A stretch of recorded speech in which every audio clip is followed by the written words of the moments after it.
Tidak lama kemudian, 2 truk box masuk ke kandang Albert. Beberapa prajurit pasukan Galesong segera mengawal 11 agen khusus turun dari truk pertama. Semua agen ini adalah orang-orang yang diam-diam menyusup ke farmasi bioteh untuk mencuri rahasia jamu reinkarnasi, tapi tertangkap oleh prajurit pasukan Galesong. Mereka pikir mereka terlatih dan mampu bergerak tanpa jejak. Tapi di mata para ahli pasukan Galesong, mereka sama sekali tidak bisa bersembunyi. Saat mereka diturunkan dari mobil, kepala mereka semua ditutup dengan kantong hitam yang tebal. Jadi mereka tidak tahu di mana mereka berada. Tangan mereka diikat rapat dengan tali nilon khusus yang lebar dan tebal. Untuk mencegah pelarian, kedua tangan mereka diposisikan rapat seperti orang berdoa dan diikat bukan hanya di pergelangan dan lengan bawah, tetapi juga jari-jarinya disatukan dengan tangan lainnya. Dalam kondisi seperti itu, jangankan mengambil jarum atau pisau untuk melarikan diri. Bahkan kalaupun pisau diletakkan di depan mereka, mereka tetap tidak akan bisa mengambilnya. Ketika para prajurit pasukan Galesong menggiring mereka ke lantai 2 bawah tanah kandang, para agen ini masih belum tahu nasib seperti apa yang menanti mereka. Kemudian, mereka digiring ke depan kandang besi yang sangat kokoh. Albert mencabut satu persatu kantong hitam dari kepala mereka.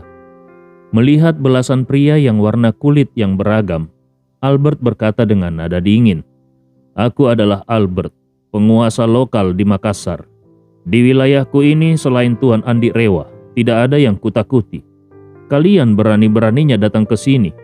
Mulai sekarang kalian adalah peliharaanku. Kalian harus patuh, karena kalau tidak, aku punya 1000 cara untuk membuat kalian menderita." Belasan agen itu langsung panik melihat diri mereka ada di depan kandang besi besar. Salah satu dari mereka spontan berteriak, "Kami menuntut perlakuan manusiawi." Albert langsung menampar keras wajah orang itu dan memaki, "Dasar bodoh. Kalian datang ke tempat kami sebagai pencuri dan ingin mencuri barang kami, tapi masih punya wajah, punya muka, punya keberanian untuk meminta perlakuan manusiawi. Aku membiarkan kalian hidup saja sudah merupakan kemurahan, karena aku pikir suatu saat nanti kalian mungkin masih ada gunanya. Alih-alih berterima kasih karena sudah dibiarkan hidup, kalian malah berani mengoceh di depanku." Selesai berbicara, Albert langsung memerintahkan bawahannya, "Panggil tukang las dan suruh dia membuatkan helm besi, lalu pasang di kepala si bodoh ini. Kunci rapat selama 3 hari, jangan diberi makan. Kalau dia masih berani mengoceh, jahit mulutnya sekalian." Kegarangan Albert membuat semua agen yang terlatih itu merinding ketakutan. Mereka pun langsung diam, menunggu hukuman Albert dengan cemas. Di dalam hati, mereka sadar bahwa tindakan mereka menyusup ke farmasi bioteh untuk mencuri rahasia sudah melanggar hukum. Ditambah status mereka yang istimewa, kalau tertangkap, negara mereka pun tidak akan mengakui. Jadi mereka hanya bisa berharap semoga negara mereka cepat datang menyelamatkan mereka. Tidak lama, tukang las anak buah Albert datang dengan besi, lalu membuatkan helm kawat dari besi untuk agen yang tadi berteriak. Helm itu sekilas mirip pelindung kepala atlet anggar. Albert langsung mengunci helm itu dengan gembok biasa dan berkata dengan dingin, "Dengar baik-baik. Kalau kau berani membuka helm ini sendiri, aku akan membuat peti besi dan mengelasmu hidup-hidup di dalamnya. Mengerti?" Orang itu langsung ketakutan. Dia membungkuk sambil berkata, "Mengerti, aku mengerti." Albert lalu memerintahkan, "Lepaskan semua pakaian mereka. Biarkan mereka hanya memakai pakaian dalam, lalu masukkan ke dalam kandang." Anak buahnya segera menanggalkan pakaian para agen itu, memotong tali di tangan mereka, lalu menggiring mereka masuk ke dalam kandang. Karena ada para prajurit pasukan Galesong yang berjaga, tidak ada satupun agen yang berani melawan. Mereka pun masuk ke kandang dengan patuh. Begitu masuk, rasa putus asa langsung melanda mereka.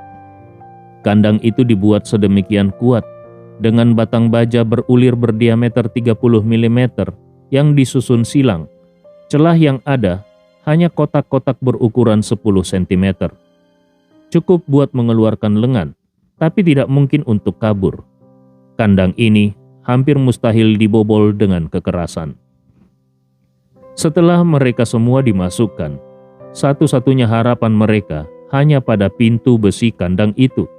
Sebagian besar dari mereka ahli membuka kunci. Selama itu kunci mekanis biasa, mereka yakin bisa membukanya diam-diam ketika ada kesempatan. Namun saat mereka baru membayangkan cara membobol pintu, beberapa anak buah Albert sudah datang sambil membawa kabel listrik dan mesin las, lalu langsung mulai mengelas pintu besi itu dengan suara berderak. Seketika, percikan api beterbangan. Wajah para agen itu pun seketika pucat pasi. Hati mereka hancur lebur. Kalau pintu besi itu sudah dilas mati, satu-satunya cara keluar adalah memotong tubuh mereka sendiri menjadi potongan kecil. Saat ini, Albert berdiri di depan kandang besi di peternakan. Layaknya hiena Afrika yang menguasai padang savana tak berujung. Ini adalah wilayah kekuasaannya. Di sini, bahkan sang raja hutan singa pun, kalau melihat kekejaman Albert, akan langsung ciut nyalinya. Karena makhluk ini tampak sepele, tapi kalau bertindak benar-benar kejam. Sepanjang hidup mereka, para agen ini belum pernah ditahan dalam kondisi seperti ini. Begitu masuk sel, mereka langsung dikunci mati dari luar dengan las. Ini benar-benar membuat orang tidak punya secercah harapan. Saat ini Albert menatap dingin ke arah pintu besi yang baru saja dilas rapat. Dia terkekeh dingin dan memerintahkan kepada anak buahnya. Dengar baik-baik, mulai sekarang, dalam sehari cukup sekali saja beri mereka makan. Makanan pun harus serba rendah lemak, juga rendah karbohidrat. Dan setiap jam, siram mereka dengan air dingin. Aku ingin mereka kelelahan sehingga tidak mempunyai tenaga untuk kabur. Bahkan berpikir pun tidak sempat. Anak buahnya langsung menjawab, "Siap, Tuan Albert." Sementara para agen langsung merasa seolah jatuh ke dasar neraka. Pada saat yang sama di Washington, Amerika Serikat, baru saja memasuki pagi, Roderick dan James sedang duduk di kantor sambil merokok. Di depan mereka duduk para petinggi dari Badan Intelijen dan perwakilan dari departemen lain. Pagi-pagi benar, 4 pimpinan departemen ini mengadakan rapat darurat dan melaporkan tentang hilangnya para agen secara beruntun. Sementara Roderick melaporkan bahwa riset balik obat masih berjalan stagnan dan obat yang dikirim Shunpei Nakamura juga tetap tidak manjur. James pun mengabarkan berita buruk. Beberapa kali dia sudah menghubungi farmasi biotech lewat jalur FDA, bahkan sudah menawar harga berkali-kali lipat. Tapi farmasi biotech tetap tidak mau lagi menjual jamu reinkarnasi. Bahkan sekotak pun tidak bersedia mereka jual. Kalau terus seperti ini, dalam beberapa hari, 5 pasien yang tersisa akan kehabisan stok obat. Pimpinan Badan Intelijen pun tampak putus asa. Dengan cemas dia berkata, "Semua agen yang kita kirim masuk ke farmasi biotech, tanpa kecuali semuanya hilang kontak. Padahal mereka semua agen kelas atas yang mendapatkan pelatihan tingkat tinggi. Tapi siapa sangka, ketika mereka masuk ke perusahaan farmasi swasta, mereka bisa lenyap tidak berbekas. Sekarang semua operasi agen kita sudah kuhentikan dulu. Sepertinya dalam waktu dekat, tidak mungkin kita bisa mendapatkan info rahasia mengenai jamu reinkarnasi." Perwakilan dari departemen lain tampak heran dan berkata, "Ini sangat aneh. Agen-agen kalian biasanya sangat hebat. Bagaimana bisa tidak ada satupun yang sempat mengirimkan informasi? Apakah di sana tidak ada sinyal sedikit pun?" Pimpinan intelijen menggeleng dan dengan wajah kusut dia berkata, "Bukan begitu. Sepertinya farmasi biotech itu seperti lubang hitam. Siapapun yang masuk akan langsung lenyap. Bahkan agen-agen Eropa pun kabarnya juga menghilang dan sama sekali tidak ada kabarnya." Perwakilan itu mulai merasa cemas. "Kalau begitu, apa rencana kalian selanjutnya?" Pimpinan intelijen menjawab, "Kita harus tetap mencari celah dan menggali informasi internal dari farmasi Biotech. Tidak perlu muluk-muluk ingin mendapatkan rahasia obatnya. Yang penting sekarang kita bisa melacak dulu nasib para agen kita. Kalau posisi mereka sudah diketahui, barulah kita bisa memikirkan cara untuk menyelamatkan mereka. Perwakilan itu menggeleng pelan dan berkata, "Aku rasa ini akan menjadi masalah besar. Masalahnya adalah operasi penyusupan agen ke perusahaan swasta itu adalah tindakan ilegal. Kalau mereka tidak mau melepaskan para agen, kalian juga tidak akan bisa apa-apa. Mau protes ke siapapun tidak akan didengar." Pimpinan intelijen mendesah.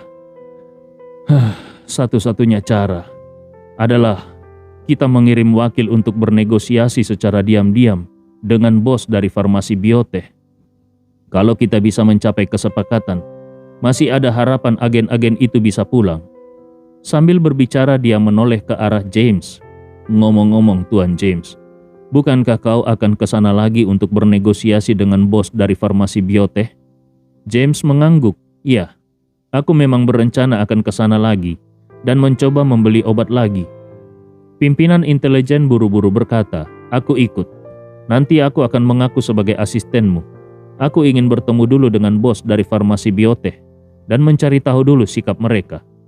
James menjawab dengan agak sungkan, "Aku sendiri juga tidak yakin mereka bersedia bertemu denganku. Kalau mereka tidak mau, aku mungkin harus mencari orang dalamnya dulu untuk bernegosiasi. Kalau tidak berhasil, terpaksa aku pulang dengan tangan kosong." Pimpinan intelijen menepuk bahu James dan berkata, "Tidak apa-apa. Yang penting kita terbang ke sana saja dulu." Pendaftaran lelang jamu regenerasi segera ditutup. Hampir 1.000 orang kaya dari seluruh dunia mendaftar. Tetapi akhirnya hanya 200 orang yang berhasil masuk daftar final. Setelah pendaftaran ditutup, Vania langsung mengatur timnya untuk mulai memproses verifikasi kekayaan. Kalau pendaftar adalah orang kaya yang tercantum di dalam daftar Forbes, maka akan langsung mengacu pada nilai kekayaan terbaru yang diumumkan Forbes. Namun kalau pendaftar tidak muncul di dalam daftar Forbes, maka mereka harus menjalani proses verifikasi yang rumit dan menyeluruh. Sementara itu di pihak Andi Rewa, dia juga mulai mempersiapkan diri untuk lelang tersebut. Untuk jamu regenerasi sendiri, dia tidak perlu persiapan khusus, karena jamunya sudah ada. Yang perlu disiapkan hanyalah jimat pelindung yang pernah dia janjikan sebelumnya. Jimat pelindung semacam ini sebenarnya tidak sulit dibuat. Hanya saja fungsinya memang relatif terbatas. Ada yang bisa mengusir roh jahat, ada yang bisa membawa keberuntungan, ada juga yang bisa menghindari bencana. Tapi hampir tidak ada jimat yang mempunyai semua fungsi itu sekaligus. Selain itu, menurut catatan dalam buku ajaib, efek jimat juga sangat bergantung pada bahan pembuatannya dan tingkat kekuatan si pembuatnya. Sebelumnya, Andi Rewa jarang membuat jimat pelindung. Alasannya karena setiap membuat jimat akan menguras energi spiritualnya. Sedangkan saat itu, energi spiritualnya sangat terbatas dan sulit diisi ulang. Jadi dia tidak berani menghabiskannya untuk membuat jimat. Sekarang dengan bantuan jamu penguat energi spiritualnya sudah 100 kali lebih kuat dari sebelumnya. Jadi saat ini adalah kesempatan bagus untuk membuat beberapa jimat pelindung, sekaligus membuat senjata simbolik yang lebih berguna baginya. Pertama-tama, Andi Rewa menggunakan sebagian kerang untuk membuat beberapa jimat pelindung bencana dengan tingkat menengah. Dengan jimat ini, orang biasa setidaknya bisa terhindar dari kematian dalam situasi kritis. Namun, ini hanya berlaku untuk orang biasa. Bagi ahli seperti dirinya yang punya energi spiritual atau petarung kuat seperti Wan Po-jun, jimat ini hampir tidak ada gunanya. Proses pembuatan beberapa jimat ini berjalan lancar. Andi Rewa langsung membuat 10 jimat sekaligus. Dia berniat melelang 2 di antaranya, dan sisanya akan diberikan kepada istri dan teman-temannya. Setelah jimat pelindung selesai, Andi Rewa mulai mempersiapkan diri untuk membuat senjata simbolik baru yang lebih kuat. Badik Halilintar Sebelumnya memang bisa memanggil petir langit, tapi kalau menghadapi musuh yang kuat, efeknya mungkin sudah tidak lagi mematikan seperti dulu.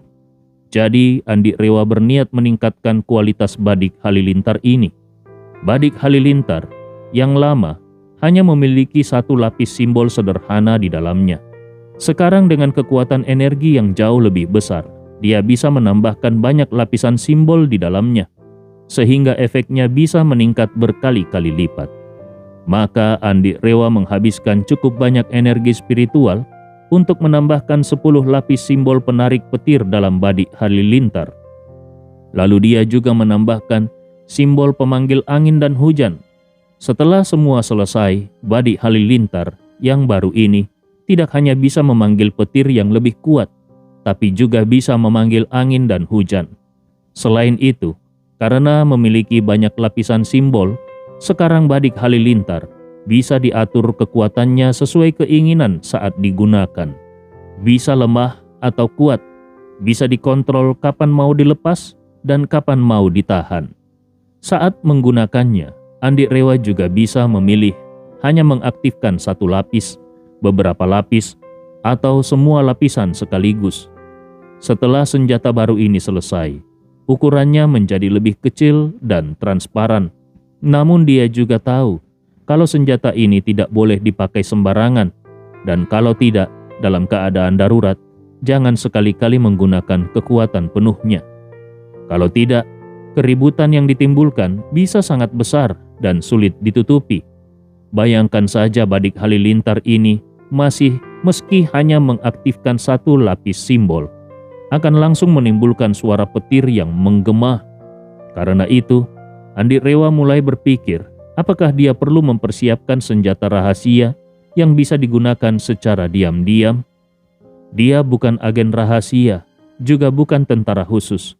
Jadi dia tidak pandai menggunakan senjata api dan tidak suka senjata api. Biasanya kalau bertarung, dia hanya mengandalkan Badik Halilintar atau tinju dan tendangan. Tetapi dia merasa cara seperti ini kurang praktis dan tidak cukup aman. Dia pun teringat pada para ninja Jepang yang pernah dia hadapi. Para ninja itu benar-benar berbanding terbalik dengannya. Dia keluar rumah tanpa membawa senjata apapun. Sementara para ninja itu bahkan di tenggorokannya pun bisa menyembunyikan senjata. Mulai dari shuriken, panah kecil, peluru tiup, bintang lempar, hingga berbagai pedang panjang dan pendek. Bahkan, di ujung sepatu pun diselipkan pisau. Bisa dikatakan, mereka bersenjata lengkap dari kepala sampai kaki. Dari semua senjata mereka, yang paling menarik perhatian Andi Rewa adalah shuriken. Senjata kecil ini mirip dengan pisau terbang dalam cerita klasik silat. Senjata pendek, tapi mematikan, mudah disembunyikan, dan bisa menyerang secara tiba-tiba. Maka Andi Rewa pun mulai mencari di buku ajaib dan menemukan senjata spiritual yang paling cocok untuknya, yaitu Badik Penembus Jiwa. Badik Penembus Jiwa ini sama seperti Badik Halilintar, termasuk senjata spiritual.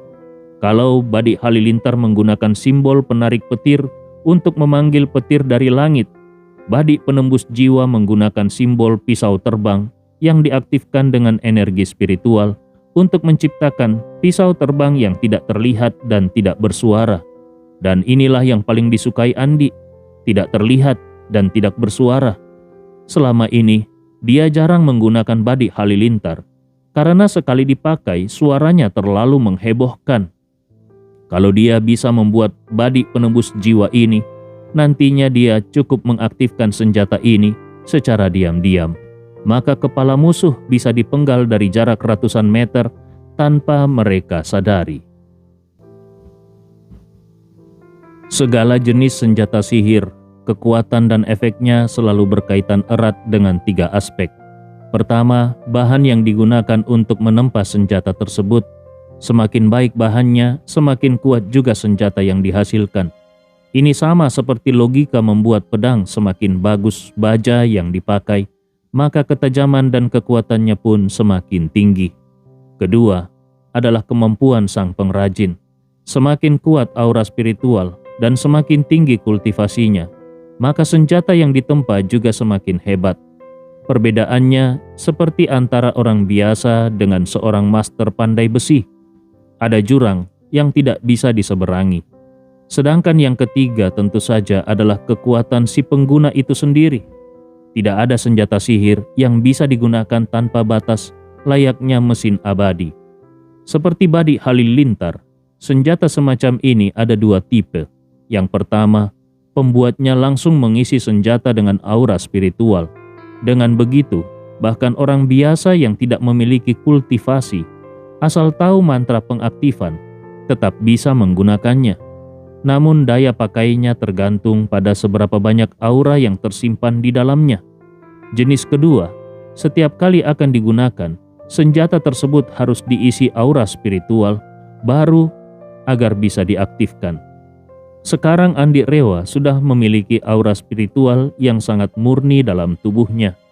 Jadi dia memilih metode kedua untuk menempa senjata Badik penembus jiwa. Dengan cara ini, senjata itu hanya bisa digunakan olehnya sendiri. Orang lain tidak akan mampu mengaktifkannya. Namun, bahan terbaik yang Andi Rewa miliki sekarang hanyalah sisa dari kerang langka. Selain itu, dia memang tidak punya pilihan lain. Maka Andi pun menggunakan sisa kerang langka itu untuk menempa sebuah Badik penebus jiwa untuk dirinya sendiri. Dia menambahkan 10 lapis simbol pisau terbang ke dalamnya, sehingga kekuatan senjata ini menjadi lebih mudah dikendalikan. Setelah senjata itu selesai dibuat, panjangnya kira-kira sebesar lipstik milik Najwa. Senjata itu terlihat seperti pisau terbang kecil yang diukir dari kerang. Seluruh permukaannya memancarkan kilau warna-warni mutiara kerang, terlihat sangat indah. Siapapun yang melihatnya pasti hanya mengira itu sekedar kerajinan tangan mungil.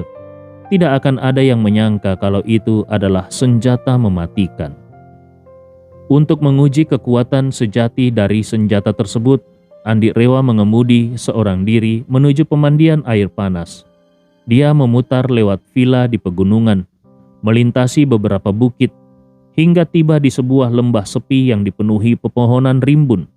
Di lembah itu, Andi Rewa hanya mengaktifkan 1 lapis simbol pisau terbang, dan seketika dia merasakan pisau tak kasat mata yang terbentuk dari aura spiritual melesat dari ujung jarinya dan memotong bersih pohon cemara setebal baskom di depannya. Melihat pohon besar itu tiba-tiba terbelah miring lalu tumbang dengan suara gemuruh, sekelompok burung panik beterbangan dari dedaunan, bahkan beberapa tupai pun lari terbirit-birit. Andi Rewa sendiri cukup terkejut melihat kekuatan yang begitu dahsyat. Tapi itu belum berakhir. Pisau tak kasat mata itu terus melesat, memotong 3 pohon besar lainnya, hingga akhirnya pada pohon kelima kekuatannya melemah dan hanya mampu menebas batang setengahnya sebelum akhirnya menghilang. Di hadapannya, 4 pohon besar roboh bersamaan dan menciptakan celah besar di tengah hutan yang rapat. Andi Rewa menatap pemandangan itu. Lalu dia melihat pisau kecil di tangannya. Dia bergumam, benda ini baru 1 lapis saja sudah sekuat ini. Kalau 10 lapis, bukankah bisa menebang puluhan pohon besar sekaligus? Dia ingin tahu kekuatan yang mampu menebas puluhan pohon besar itu. Kalau diarahkan pada logam atau batu, akan menghasilkan efek seperti apa? Maka dia pun segera mencari sebuah batu besar seukuran gajah dewasa, dan dari jarak puluhan meter dia meluncurkan Badik penembus jiwa dengan 10 lapis simbol pisau terbang sekaligus. Sekejap itu juga, dia merasa seperti aura di spiritualnya tersedot. Lalu ledakan aura dahsyat pun meluncur. Beberapa detik kemudian, batu raksasa itu meledak, bagai dihantam dinamit pembelah gunung, lalu hancur berkeping-keping dan beterbangan ke segala arah. Selama beberapa saat, pecahan batu dan debu memenuhi udara sampai-sampai menutupi langit. Andi Rewa yang berdiri di tempat pun diterjang hujan batu selama beberapa detik. Setiap serpihan itu menghantam tubuhnya dengan keras hingga pakaiannya sobek seperti kain perca. Untung saja tubuhnya sudah diperkuat aura spiritual dan banyak jamu regenerasi. Jadi fisiknya sudah sekuat baja. Kalau tidak, dia pasti celaka akibat serangannya sendiri. Setelah hujan batu berlalu, Andi Rewa terpaku memandangi tempat batu besar tadi. Yang tadinya ada bongkahan raksasa, kini kosong melompong. Bahkan tebing di belakang batu itu pun terhantam hingga membentuk lubang selebar 1 meter dan sedalam 3 hingga 4 meter. Andi Rewa terkejut sekaligus senang. Dia bergumam, Wan Po Jun sungguh beruntung. Untung saja sebelum datang ke pemakaman keluarga Rewa kemarin, aku belum sempat menempa badik penembus jiwa ini. Kalau saat itu aku memakai serangan semacam ini, bisa-bisa Wan Po Jun beserta keempat panglima dan ratusan prajuritnya langsung lenyap dalam satu serangan. Akhirnya Andi Rewa pun mengurungkan niatnya untuk mencoba 10 lapis pisau terbang badik penembus jiwa. Melihat efek dari 1 lapis pisau terbang tadi, kalau badik penembus jiwa mengundang petir dengan 10 lapis sekaligus, bisa-bisa seluruh kota Makassar akan menjadi heboh. Dengan pikiran itu, dia segera menyimpan senjatanya, lalu cepat-cepat pergi dari lokasi kejadian. Andi Rewa memerintahkan Ibnu Komar untuk mengirimkan pakaian baru. Kemudian dia mengganti bajunya yang compang-camping, dan kemudian dia kembali ke pusat kota dengan mobil. Di perjalanan dia menerima telepon dari Albert. Di telepon, Albert berkata, "Tuan Andi, orang Amerika yang bernama James Smith itu datang lagi. Katanya dia bersedia membayar $5 juta lagi demi bisa bertemu denganmu dan Tuan Liam sekali lagi." Andi Rewa tersenyum lalu berkata santai, "Dia datang lagi. Jangan pedulikan dia. Suruh saja dia pulang ke tempat asalnya."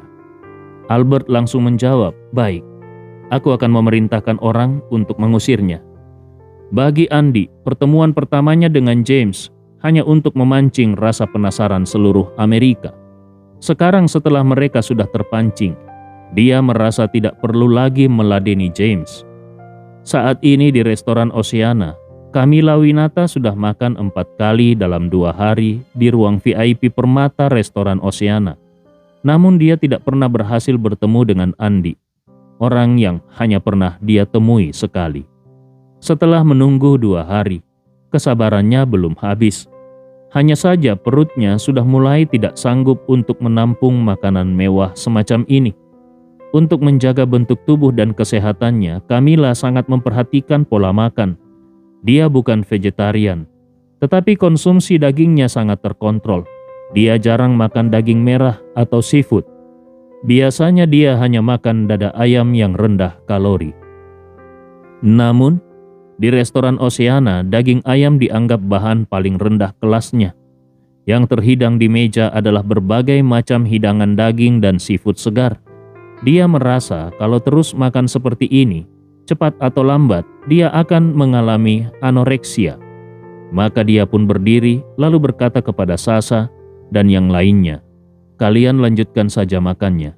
Aku mau keluar sebentar dan mencari jajanan lokal pasar khas Makassar."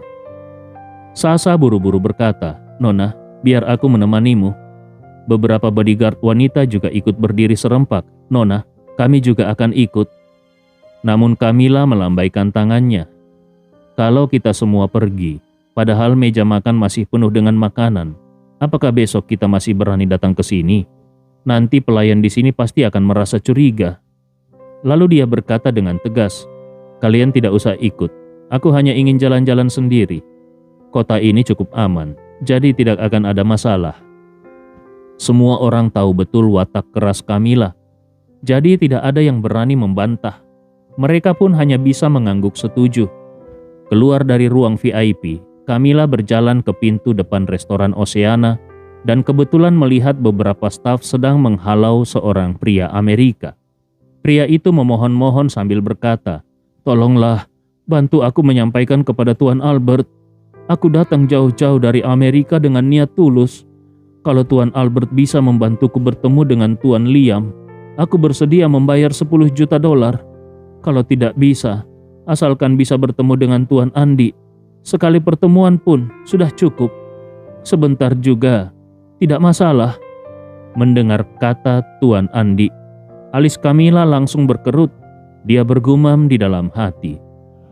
Tuan Andi, apakah ada hubungannya dengan Tuan Andi yang kutemui waktu itu? Orang ini datang jauh-jauh dari Amerika dan rela membayar 10 juta dolar hanya demi bertemu seseorang. Ini sungguh tidak masuk akal. Siapa sebenarnya Tuan Liam dan Tuan Andi itu? Pikiran ini membuatnya tidak sadar menatap pria Amerika itu lekat-lekat. Dan saat itu juga Kamila merasa wajah pria itu tampak familiar. Setelah mengingat-ingat, akhirnya dia mengenali pria itu sebagai James Smith, kepala FDA Amerika, lembaga yang mengurusi obat dan makanan. James Smith adalah orang yang cukup terkenal di Amerika Serikat. Jadi, Kamila bisa dengan cepat mengenalinya. Seketika dia bisa menebak maksud kedatangan James ke sini. Dia bergumam di dalam hatinya, kalau dia adalah kepala FDA, pasti ini terkait dengan ramuan jamu reinkarnasi yang sedang menjadi perbincangan hangat. Dia pun tidak bisa menahan diri untuk terus berpikir, jamu reinkarnasi, jamu regenerasi, Tuan Andi, apakah semua ini saling berhubungan?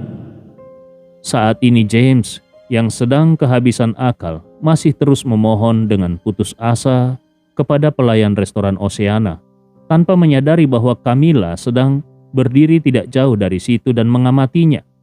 Yang ada di benak James sekarang hanyalah keinginan untuk bertemu orang-orang dari farmasi bioteh secepatnya dan mencari cara agar bisa mendapatkan beberapa butir lagi jamu reinkarnasi. Kalau tidak, obat untuk putranya akan segera habis. Namun, pelayan restoran Oceana benar-benar tidak memberi celah, bahkan berkata dengan tegas, "Tuan, kalau kau terus membuat keributan seperti ini, kami terpaksa harus melaporkanmu ke polisi." Melihat sikap pihak lawan yang begitu keras, James tahu kalau hari ini dia tidak mungkin bisa memaksa masuk. Dia pun hanya bisa berkata, "Tolong sampaikan kepada Tuan Albert. Katakan saja, aku kembali dulu ke hotel, tapi besok aku akan datang lagi menemuinya." Usai berkata demikian, James pun berbalik dengan lesu dan berjalan meninggalkan restoran Oceana. Saat ini pikiran James benar-benar kacau. Dia tidak langsung naik taksi untuk kembali ke hotel, melainkan memilih berjalan kaki menyusuri jalan menuju arah hotelnya. Dia tidak bisa bertemu Albert, apalagi Liam dan Andi. Kini semangatnya benar-benar hancur. Dia seolah kehilangan jiwanya. Pejabat tinggi CIA yang menemaninya masih menunggu kabar di hotel. Tetapi kalau dia gagal mengatur pertemuan dengan pihak farmasi bioteh, maka urusan dengan CIA juga pasti gagal total. Pada akhirnya mereka berdua hanya bisa pulang ke Washington dengan tangan hampa. Di tengah keputusan dan keputusasaannya, tiba-tiba dia mendengar seseorang memanggil dari belakang. "Tuan James Smith?" James refleks menoleh dan melihat seorang wanita muda cantik berdiri di belakangnya. Sekilas saja James langsung mengenali sosok itu dan berkata kaget, "Nona Kamila, kenapa kau ada di sini?" Tentu saja James mengenal Kamila. Meskipun keluarga Winata di Amerika selalu bertindak sangat rendah hati dan terkenal hemat bicara, namun kakek Kamila yaitu Noah Winata sudah menginvestasikan dana besar-besaran dalam riset obat-obatan selama bertahun-tahun, hingga namanya menjadi sangat terkenal di dunia medis.